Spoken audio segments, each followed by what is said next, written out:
அனைத்து நல்லுள்ளங்களுக்கும் விஜயசேகரின் அன்பான வணக்கங்கள். நீரின்றி அமையாத உலகு அப்படின்னு நம்ம பெரியவங்க சொன்ன மாதிரி, இந்த நீர் சக்தி அப்படின்றது இந்த பூமியில் வாழக்கூடிய படைக்கப்பட்ட அத்தனை ஜீவராசிகளுக்கும் ரொம்ப ரொம்ப அவசியமானது. அதே மாதிரி மனித உடலுக்கும் இந்த நீரினுடைய தேவைகள் மிக மிக அவசியமானதாக இருக்கும். இந்த 50 சக்தியில் ஒவ்வொரு சக்தியும் ரொம்ப கூடவும் போயிடக்கூடாது, ரொம்ப குறைவாகவும் போயிடக்கூடாது, சமநிலையில் இருக்கணும். அந்த மாதிரி சமநிலையில் இருக்கிறவங்களுக்கு உடம்பு மிக மிக ஆரோக்கியமாக இருக்கும். பூமியில் வாழக்கூடிய நம்மளுக்கும் ரொம்ப ஆரோக்கியமாக ஒவ்வொரு விஷயத்தையும் ரசிக்க முடியும். வாழ்வியலுக்கு மிக மிக ஏற்றதாகவும் இருக்கும்.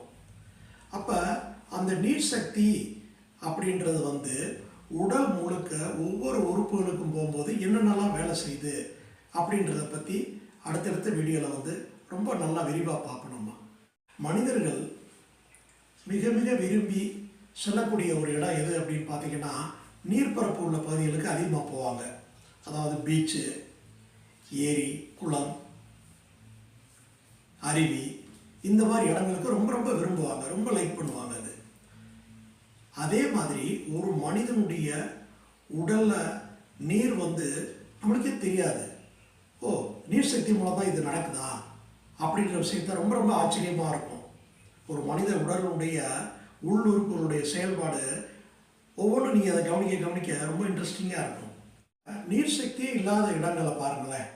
நீர் சக்தி இல்லாத இடங்கள் மிகவும் வறண்டு போயிருக்கும், பாலைவனமாக இருக்கும். உயிர்கள் வாழ முடியாது, பயிர்கள் செழிக்க முடியாது.